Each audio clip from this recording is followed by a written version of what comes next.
Welcome back to Affiliated, hosted by ClickBank. I am your co-host, Thomas McMahon, brought to you as well by, I'm going to have to start calling you our regular recurring co-host, Lauren, because this is like your fourth or fifth or sixth or seventh episode. I'm not quite sure, but we keep bringing you back. Lauren Lee, our Senior Director of E-commerce Business.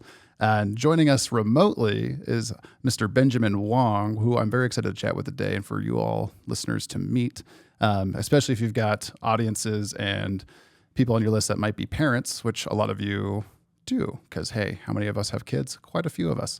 And Ben is going to be walking us through his business, Kidpreneur, which I'm excited for him to correct me where I'm wrong, because when I think of Kidpreneur, I think a lot about solopreneurship and entrepreneurship, but Kidpreneurship is a cool, exciting thing that I assume is not just lemonade stands. And Ben, I'd love for you to fill us in about maybe you were a Kidpreneur and how you got to be running the company of Kidpreneur. Oh, yeah. I'm super excited to be here with you guys and talk to your audience. So my kind of entrepreneurial journey, you're right, I was a kidpreneur back when I think it was 10 or 11 when I got started. And it started just from selling avocados on my street corner to buy these little Funko Pops. And that one, afternoon with my friends kind of kicked off the rest of my entrepreneurial journey. I did podcasting for a bit. I had an event that I hosted in 2021 for Kid Entrepreneurs. And then through all of those adventures, got to know Adam and Matthew Torin, the founders of Kidpreneurs. And ever since like January 23, I've been kind of running the show at Kidpreneurs. And we've just been empowering kids, across the world with our books, courses, events, all that good stuff. And I hope this isn't insensitive of me, but may I ask your age, Ben? Yes, I am 17 now. I love it. So you yourself are a kidpreneur, and Yeah, I love it. And a C-level, I don't know what, I'm trying to think of like a fun kid version of C-level, but a K-level. Wait, can I pump up Ben for just 1 second? I need everybody to just know what my experience has been. Ben, you were and are one of the most incredible people I've ever had the chance to work with. And I'm not just saying this because you're on the podcast. I'm not just pumping your tires just to do it. Honestly, you got your offer on ClickBank up and running in a remarkable amount of time with the least amount of friction, and everything that we asked you to do, you were like, yep, got it. Yep, figured it out. Yep, I know. You even were, like communicating with our sales engineer, and he was like, wow, like, this guy really knows his stuff. And I'm like, wow. He's a senior in high school. So I think like we need to hire him ASAP. But no, I'm just kidding. No, you are incredible. You're really just so professional. And we're so excited to have you on the podcast and to support you. And it's been such a pleasure working with you. And I just wanted you to know that. Thank you, Laura. That means it's a lot to me. And I'm surprised you said that we did it fast. I was like, oh, I so felt like fast. I did it slow. I was like, that makes me very relieved to hear that we did this whole process very, very fast. Yes. Very impressive. Incredibly impressive. Yeah. So I know the audience is really going to get a lot of valuable information from you. Thank you. Thank you. And with that, all of our millennial and Gen X and Boomer listeners are now terrified of being replaced by the Gen Z, Gen Alpha, whatever Gen you are, Ben. So, which we should be. So I love it. I'm curious, like, what got you kind of inspired to start working and teaching kids about entrepreneurship? Like, what kind of led you down this path? And you mentioned you met Adam and the co-founders and all that. Like, what really got you riled up and excited to jump into this? Yeah. So I think what got me into like the teacher kind of part of it was back to the avocado story. After I did that a few times, I was just buying all these Funko Pops. And at a certain point, I was like, I kind of lost interest in it. But I was like, I still enjoy that part of, selling the avocados and making money. But I was like, what's a more kind of productive use of this money? So when I was 11, on my 11th birthday, I got started in stock trading. And so I just had a little custodial account on TD Ameritrade, RIP TD Ameritrade, it's gone now. But I just had a little custodial account. My dad gave me $100 for my birthday to start investing. And through that, like, I fell in love with investing. And so what I would do was, when I went to school, I'd like tell my friends, if they had like Nike shoes, I like was a partner in Nike. Like I owned Nike, even if I had like a $1 share of it. And that kind of got me into like wanting to get other friends involved in it. And at a certain point, I had a ton of friends asking me like, hey, I want to do this too. How can I do that? And so this was also around the time when COVID happened, so early 2020. And so when 2020, when I think it was like March 16th, when everything closed down, I was like, hey, I have a lot of free time now. And with that free time, I had thought of the idea for a podcast a few years prior, but I just never had time to go about it. When everything kind of shut down, I had my opportunity. And so in 2020, I think from like April or March all the way to the end of the year, I did one episode a week for my podcast, talking about finance, investing, entrepreneurship. I even kind of went into things like cryptocurrency. NFTs weren't a thing yet, but cryptocurrency was. Cryptocurrency, even like technologies like what are GMO foods, and that kind of got me into like teaching what I learned to others. And after that, everything kind of just came at me. So I did another podcast with Adam and Matthew Torn called Young Trep, where it was a similar idea with Kid CEO, my first podcast, but instead we did it more guest style, where we had a ton of really great guests come on. And the whole idea was teaching kids how to build an entrepreneurial lifestyle. So we had a sleep coach come on, we had exercise coaches, organization coaches come on, many entrepreneurs, even an NBA athlete came on. It's talking about different aspects of building an entrepreneurial lifestyle. So when it came to being able to work with Kidpreneurs and use their platform to continue amplifying my message, it was a perfect opportunity. Well, I have to pick your brain then. I have two questions for you. One, what do you think adults get wrong about entrepreneurship that you're like, you all need to know and stop doing? And number two, what do you think some of the elements of entrepreneurship are really important for kids? So on the first question, I think a big thing that many adults and even friends I know who are starting companies get kind of messed up with entrepreneurship is that they create a business for the sake of creating a business. So, the first things are setting up your LLC or getting, filing corporation documents or getting the trademark. And then you do all that stuff to only realize, hey, either, I chose a business that never made sense, but now I'm stuck with $2,000 in legal fees for all this business stuff I set up.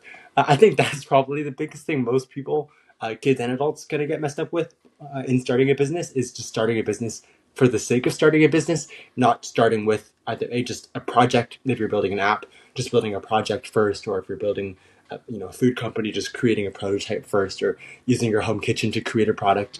I think that's the thing I most commonly see. And then for kids, I think the biggest thing with entrepreneurship is just kind of having fun with it.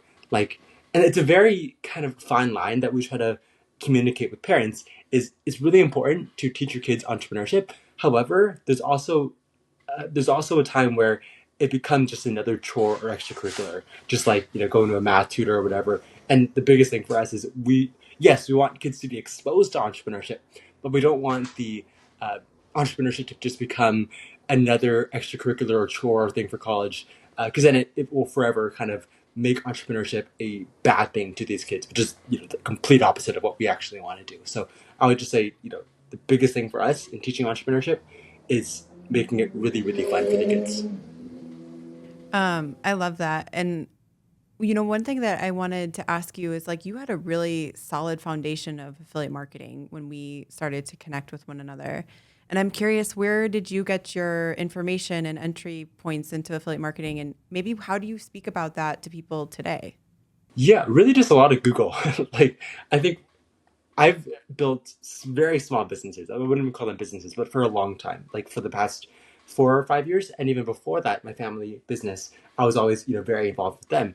And so even when I wasn't directly involved with building a business, I was in a room where that was discussed. And something that's always discussed with any business is affiliate marketing. And so even when I was maybe like 13, 12, 14, I think I might have been even that young when I was like helping my parents set up an affiliate tool to sell their products. But I think really when we wanted to start affiliate marketing with Kidpreneurs, it was like last year. It was something relatively high up on our priority list, just because a lot of people asked for it. Like we'd get replies and emails saying, "Hey, I want to share this. Can I? How can I?" And so just very organically, because of that amount of interest, I just went on Google, learned what is affiliate marketing. Most importantly for me, when learning anything, is who are the most successful people who've done it, and how can I kind of steal from them. So who are the most successful people who've done things with affiliate marketing, and then just kind of backtracking from there into how can we build something for us that's also relatively simple, not something that's going to be a major time commitment for us. And so that was the start. And we just did a super simple affiliate program. Now we're on ClickBank, obviously. And so, yeah, it's been a very cool journey. And can you explain a little bit, maybe your main customer acquisition flow right now, and then how affiliate marketing is layering into how you're acquiring customers? Yeah, so our main flows right now are all through Facebook. Facebook's been, like, historically our most reliable traffic stream. Just ads, funnels, all that good stuff. And we've tried a lot of different things. So Facebook's always just kind of been our biggest one. And so affiliate marketing is really fascinating to me because it's a completely different world. Like Facebook ads, it's really, even all ads, Google ads, YouTube ads, upload media, you run ads, you get, your stats, and you improve from there.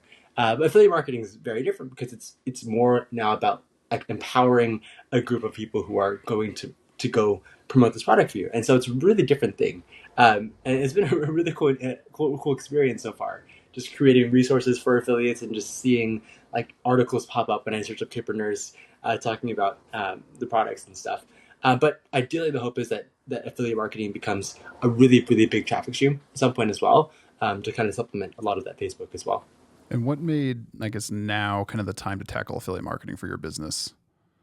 So at the beginning of this year, we were looking for some creative ways to start branching out. And so we had an affiliate program, but it was very, like, my level of commitment on an hourly basis, once we set that up, was very small. And so it was just we had it there. You could sign up if you wanted to. That was that. But beginning of this year, I sat down with Adam and Matthew, and we were like, what are some new ways that we could try getting new customers and reaching new audiences? And Adam actually mentioned ClickBank specifically was, like, one of the top 3 things that we had on that list. And so, it was kind of like a New Year's resolution almost. New Year's resolution, expand out to ClickBank.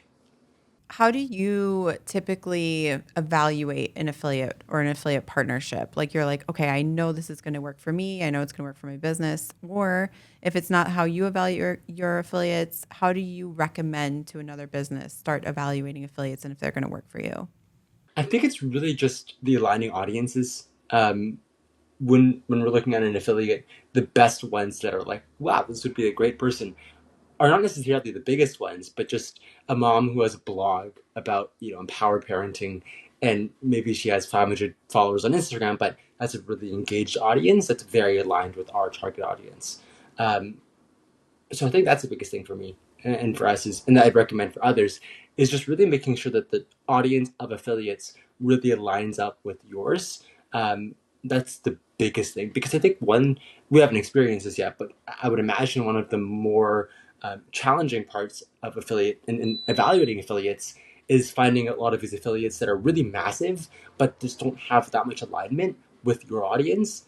And I think that's where sometimes the friction comes between, that's a lot of where friction comes with, like, underperforming statuses, when there's a massive audience, but the alignment isn't there. And it doesn't matter what you can do if the audience isn't in match, it doesn't work. And so I think that's the biggest thing I'd recommend to anyone, is just making sure that affiliates, their audience just really matches up with yours. And in your experience, how have you been able to find affiliates? Like, I feel like oftentimes people are like, how do I find them? Like, how am I going to get connected to them? Like, what has been your experience with that? Number one thing is just leveraging your existing customers. That's the first thing we did when we launched our affiliate program, was just sending an email to all our customers and saying, like, hey, I know you've all been waiting for this for a long time, and it's finally here. You can all, come start, sign up for a link. It's super easy, and you can start, being able to earn from sharing this product that you were already sharing with your friends. I think that's the biggest thing, because out of every customer base, or out of every potential affiliate demographic, the most engaged one, who knows your product like the back of their hand and who is motivated to sell it, is just your own customers. So I think that's been the biggest one. And then 2, really just kind of finding organically blogs, podcasts, YouTube channels that are in our parenting realm. Luckily, the parenting niche is, it's not small; it's pretty big, but it's relatively homey. Like everyone's kind of somewhat connected. So, but I think the biggest thing for anyone is really just leveraging existing customers or existing, certified educators is a program we have, or leveraging existing franchisee partners or things like that. You brought up some great things there. I'd love to re-highlight for people a bit, which is that you kind of touched on this. It's like that affiliate avatar, which we talk, a lot of brands have their customer avatar, their customer ICP, but very few take the time to think through like, who is our ideal affiliate and why are they ideal affiliate, and thinking through like what would make that a good fit as you're building out the program. And you'll refine it as you try to recruit affiliates and fail and succeed and refine and get better. And then, that referral program from like existing customer base to affiliate program with more performance and like everything in between is where you can really start to grow with that and start to expand on the types of affiliates you're onboarding and working with, which is where things can get really exciting and start to scale there. I'm curious, like, has there been any misconceptions you realize you had about affiliate marketing and using affiliates that you've come to realize that, oh, I was wrong about this and it's this way? Or has it been relatively smooth, kind of like as you'd expect the journey to roll out? I think what surprised me most was how motivated and enthusiastic so many of these affiliates were. Because for me, it's like I live in this product, and it's like now all these people are coming to us saying, "Hey, I'm just as excited, and I want to share." And that was really interesting to me. That was really surprising to me. Was just the amount of passion and motivation that so many of these affiliates had for sharing the product. That's great. And then when you look at kind of the campaigns that have already been happening with you, has there been any like ones that jump out to you as like surprising successes? You're like, wow, that went really well.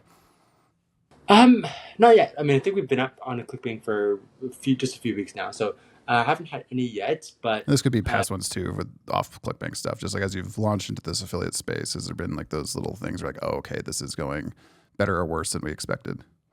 yeah, one really well performing affiliate audience for us is we have this program called Certified Educators.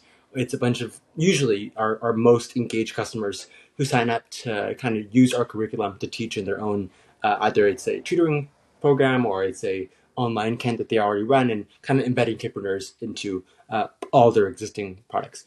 And so that has been surprisingly a really good success story for affiliates. We find that oftentimes, especially then those that have physical locations or already existing, large audience bases, I think they usually do best with getting the product out there very seamlessly, embedding it very seamlessly, and it usually I think does pretty well revenue wise. And again, the biggest part is there's a really high ROI because they already have that, either it's a location and they just put up a little flyer there, or it's an online thing and they send an email. I think that's been a pretty good success story for us. And then on the other side of it, what's been some, I guess, the biggest friction points in moving into the affiliate space and building this program? What are some things that you're like, oh, I wish this would have been easier, that we could have moved faster on if I would have known X? That's a good question. I think it's a hard one because we're just so early on that I haven't figured out yet exactly what we need to start iterating. I think right now our biggest thing is just conversions. And I will say this. I think one thing that'll be I foresee as a potential friction point soon is how much our landing page, we just duplicated our existing landing page, changed up some stuff for compliance, how that translates over. I think that'll be something that'll be a working point at some point. Obviously what we did was the least friction point was just duplicating it over. But I think that'll be the next big challenge for us is how can we iterate that landing page specifically for affiliate audiences? Yeah, that can often be a one to model, right? Because even if you're running colder traffic from Facebook to your thing, right, that's maybe a campaign that's worked for a while, and now you've got something that's really cold traffic potentially, even if it's warm traffic to that affiliate, cold traffic to your brand. How do you get that converting day zero kind of thing? So yeah, no, that can certainly be a friction point there. But gosh, hearing you chat, I don't think you'll have any problem navigating that compared to some other people that can get stuck in those weeds. Lauren, I was hoping you could jump in on this next one. Yeah, actually, on this topic, I'm curious what you use or what you would recommend to somebody to use to help monitor your affiliate campaigns. What tools, what data points, what are you looking at when you're looking at, is this a successful, traffic coming from affiliate. I think that's really useful because sometimes people do get stuck and they're like, I don't actually know where to move from here. Yeah, I mean, I've so far found just the built-in ClickBank reporting tool is pretty cool. Um, I'd also say a good tool for a lot of affiliates is there's a lot of them. I won't name a specific one, but the tools that help you, you just embed it in a landing page, and they're like heat maps for a landing page. I won't name a specific one. Uh, yeah, I don't even know them off the top of my head. I think those would be really cool tools for so many affiliates. On the note of landing pages, just to really be able to see exactly where you're missing people, where the hot spots are. I think because engagement obviously is a really, really important part of conversion. So I'd say any of those tools kind of are essential for affiliates. And are there specific data points you're looking at? Like, you can name like the tool name. Like, I don't know if you don't know them, or we could put something in the show notes we can ask you. Cause I think people are going to be curious. They're going to be like, okay, what are you using to evaluate these campaigns and to evaluate your affiliates? And then how do you know when you're supposed to scale and when you're supposed to say like, okay, maybe the partnership isn't working? Clarity is a good one. It's Microsoft, I think, owns them. They're a pretty good heat map tool. But after that, and the biggest thing for us is that we're just so early on in this process that I don't know too much about. I don't want to recommend something that's not going to end up working. But I think any of those you can't go wrong with setting up one of those heat map tools and just using those to start iterating and improving.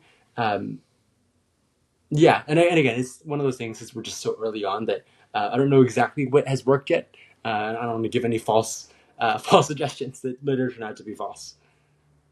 Yeah, it's a funny balance of like setting the right expectations with affiliates, and then some people just go the opposite route and just overpromise the moon, and this converts like gangbusters and pays out so much, and then it's like, well, yeah, maybe it did for one affiliate that you're going to cherry pick. Yeah, It's maybe not for everybody. So I do appreciate the candor there, right, and not wanting to overpromise metrics. What I'm curious, like where did you land when you started thinking like commission levels and how much can we pay to affiliates? Like, how did you come up with those initial commission structures, and kind of where you're at now? Yeah, so Kidpreneurs, we have two main commission groups. We have our A group or general group, which is a 25% standard affiliate, and then we have a higher volume group for anyone who's has a really, really massive audience or has done just really well in the past, with our offer. And the first one I think was really just what the market was. I think 25% is relatively average. I'd say most people are at 25%. You guys are the experts at that, but I think 25% is pretty standard. And that for us just was a fair number. The product that we offer right now is a $45 product. So 25% of that is roughly, I want to say 14, 15, somewhere in that range. And so that was just a fair number for getting affiliates on board. It's similar to our Facebook CPA levels. So that was also, a good benefit there. And then, for the higher affiliate group, 50%, whatever it takes to really incentivize that large audience. Obviously we want to be rewarding our best affiliates. But yeah, on the general side, it was really just what's out there. How can we just match that first, especially as this is our first time on ClickBank? What's already working out there? How can we match that? And then for our higher affiliate group, our VIPs, 50% was also a really good number for just keeping them really engaged and continuously excited. Yeah, glad you mentioned that Facebook cost per customer acquisition cost, right? Because it's always a good place to start. Like, what does it currently cost us to acquire a customer? Kind of starting there and then going, okay, what's our LTV? What's the AOV? What do we have to pay to kind of match or beat that? How can we start to scale it? The things are looking pretty interesting as you look at customer acquisition and break even, and yeah, how do we monetize this customer long term? And yeah, that's where things get really fun and start to scale in a fun way. And I'd say this, 10 out of 10 times, I'd rather pay that customer acquisition cost to a real affiliate than just go through Facebook ads. So, yeah, Zuckerberg has enough money, I think. Yeah, we can we can diversify that out a bit. What are some things that like kind of, I don't know if keep you up at night is the right term here, but like, so what are some things you're still like not quite sure about that you'd like more clarity on when you start thinking about this affiliate model? I think just boundaries, kind of like what we had a lot of people reach out about like Google ads or other types of ads. Obviously, the ones that are always safe are organic content, them sharing on their own media, their own newsletter. But I think that's the biggest that probably keeps me up. Is like, what are these affiliates doing exactly? But I think I've grown to trust a bit more in what they're all doing, and to generally assume the best of all our affiliates. But I think that's probably the thing that keeps me at most, is just knowing that there's all these affiliates who are. I mean, again, we all kind of know kind of what they're doing. They'll usually ask us, "Hey, can I run an ad about this?" And I'm like, "Sure." But I think that's the thing that probably keeps me at most, is just knowing that there's all these affiliates out there, real people that are finding very creative ways to promote. Yeah, I like you said, very creative ways, because that can mean a number of different things. But yeah, no, it's a common thing to be concerned about, right? I think it's a fair concern because you do give up control when you use affiliates, right? They're technically a 1099 salesperson for you, so they're not an employee. You can't monitor them super closely. They could be doing something that's against terms at some point, either intentionally or ignorantly, which at the end of the day doesn't really matter if it is potentially damaging to your brand. So I assume you're doing things like affiliates require approval on ClickBank. That way, not anyone can just sign up and promote, but you have to kind of approve and vet them a little bit to kind of before they can promote. And then, yeah, having those clear terms and conditions on your affiliate recruitment resources. So then affiliates know, oh, maybe I can't promote this because this is my main traffic type would go against it, which saves everyone a bit of friction, unless other than them just signing up and then realizing they can't, kind of thing. So a number of things you can be doing that I'm sure you are doing. But it's a very common thing, and I'm glad you're bringing it up because, yeah, I think a lot of brands think that, oh, we can't use affiliates because we have to control everything. It's like, no, there's some best practices you can employ that lets you play with affiliates in a more controlled manner. It does add some friction to monitoring the program, but at the end of the day, if you want to play in the space, it's totally doable. Oh yeah, and I think there's a good amount of upside that comes with giving away that freedom too. Obviously, we have a small marketing team, so we have limited ideas to come out. But having all these affiliates who are all, they might run their own teams or all their own media companies, and getting their feedback and input as well. I think that it's been pretty interesting to see. I think we can even link in the show notes. You know, you did an amazing job of putting together your affiliate tool page and being able to speak to affiliates. So we can even link to that and obviously link to the offer. But I think it'll be beneficial for people to see that.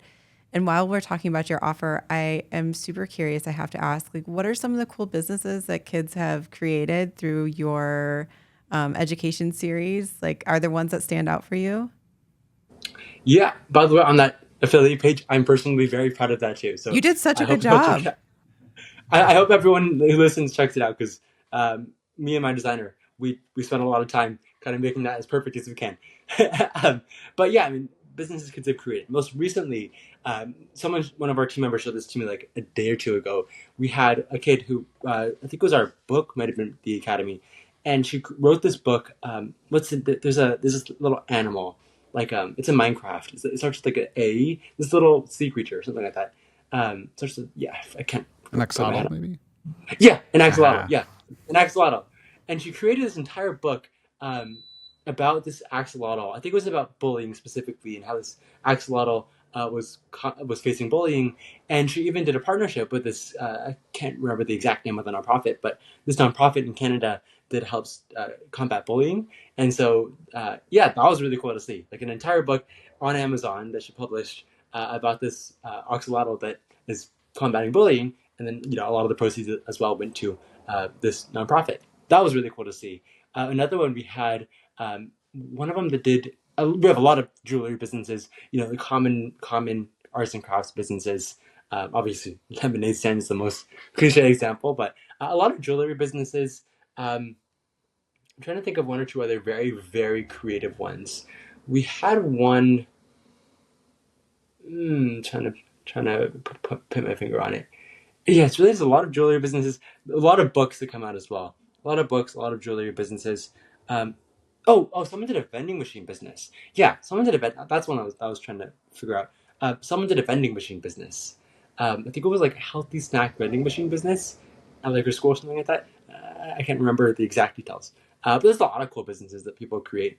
Both obviously the very small arts and crafts things, but also the very large ones. So someone even did a business that was purses, but the idea was that most purses today are very not functional for most women. So she created a new idea for a purse that could do just a lot more, and that was a lot more functional. But yeah, so many cool ideas.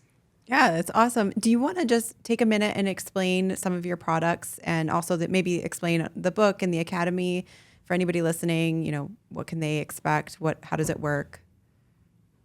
Yeah, so the offer we have currently on ClickBank is our ultimate bundle. So it includes some of our best-selling products.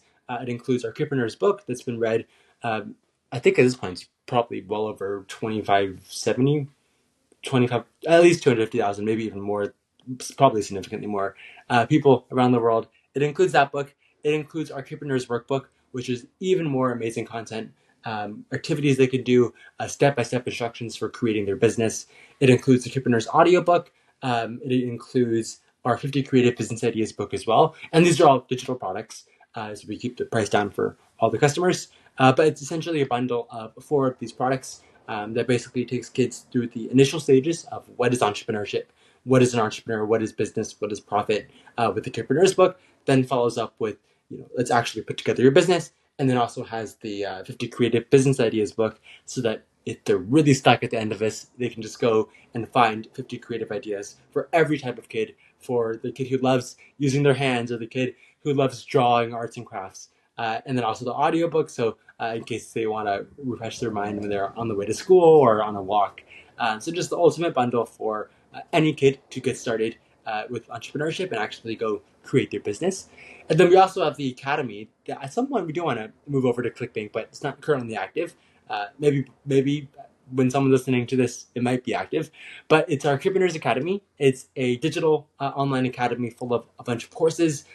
Includes all our activities and books as well in digital form. And it's our entire suite of online courses that talk about, yes, entrepreneurship, but also things like creating content on social media. It talks about things like how someone can create their own book, or how someone, my personal favorite is one course I created, which is about how kids can do garage sale flipping. Something I used to do, where I used to go to garage sales and like find little gems and resell them on eBay. And so we did an entire series on that, on how kids can go to thrift stores or garage sales and reflip items. But yeah, it's really just a all-in-one suite of these amazing tools. Awesome. Thanks. And where can people best, if they want to see this, I assume we'll link to your homepage, your sales page, and your affiliate resource page in the show notes here. But where else can people find you online, find Kidpreneurs? Like, where's the best place to go? The best place to go would be kidpreneurs.org, KIDPRENEURS.org. Everything will be there. They can learn more about the academy, learn more about our story or different products that we have. That's the best place for everyone to go. And last question, or maybe not the last question, because I'm sure Lauren has something to chime in with too, but I know you got to get going here. I'm just curious, like, how do you balance your time as a 17-year-old turning 18 soon, as senior going to college, I assume, or maybe not, but like, how do you balance your time with being a quote unquote kid and late teen and being a CEO? That seems like a lot. Yeah. It's a few things. I'd say the biggest thing for me though is just really having a clear idea of what I value most, and then kind of do blocking my time based off of that. So I know for me, I value most spending time with my family and maintaining my health. So I always make sure to first, prioritize exercise, go on walks, family time, and then two, also understanding and making sure that I don't spend too much time on things I don't need to spend time on. So I think I'm pretty decent at understanding which tasks require creativity and energy, and then also which tasks don't require that much, and where I don't have to go completely overboard to do a fantastic job. So I think that also keeps things really, really clear for me, is just understanding, okay, today I have 3 hours to set up this affiliate program. It'll require my energy. I'm going to do that. And then also knowing, hey, I also have this essay to write. I am already doing pretty well in this class. Do I need to spend a week doing this, or can I pretty much get most of it done in an hour and a half? And so I think it's really just a combination of all those things. A very clear understanding of what I value most, what I prioritize, and then just understanding, what really needs to have the energy and what I can kind of get away with. Ben, you're incredible. Thank you so much for taking the time out of your day, your busy day, to spend time with us here at ClickBank. We're really proud of you. We're so excited to have you on our platform, and just want to say thank you so much. Any final words, thank Thomas? you both. I was going to say, I chat with a lot of entrepreneurs, Ben, a lot of solopreneurs and all that sort of stuff. and you've got a very good head on your shoulders. I think they can take a lot of notes from you just on the outlook you've taken, and like how do you, just that last question you answered, right? Like how do you actually tackle your day when it's busy and focus on what you need to focus on? The shiny object syndrome never stops. So it's keeping that clear goal in line. What matters most? How do you execute to it? Whether it's family, whether it's exercise, whether it's the thing that's most important in your business right now. So thank you for sharing that. And yeah, if anyone's listening to this, I'd love for you to promote Kidpreneurs as a product if you want to be an affiliate for it. Ben and team have a great thing going there. And we trust that we see them at the Platinum Summit soon or something like that. And then, Ben, yeah, is there any final thoughts you've got for us here? No, just thank you both for having me on. It's been a really cool experience. And yeah, I hope all of you listening, check out the Kidpreneurs offer. We'd love to have you as an affiliate. Yeah, I will certainly check it out again. I remember chatting with Adam years ago now about the product. I was really excited about it. So I'm very happy that you've come back around and are now on ClickBank. We can see this rolling. And yeah, this is Affiliated. Thank you for listening, everybody. Ben Wong is the CEO of Kidpreneurs, has dropped a lot of knowledge here and is wise beyond his age. So I don't think we can chalk up age as any other thing other than a number in both contexts there. Check us out on YouTube, Instagram, socials. Leave us a like, a comment. Let us know what you're thinking here. And email us at affiliated@clickbank.com if you've got any questions for us. If you want us to review your affiliate lander, like Ben has put in his show notes here, anything we can do to help you in your affiliate program, we want to help out and assist with. So thank you, Lauren, for bringing Ben on. Ben, thank you for joining. And everybody, happy scaling.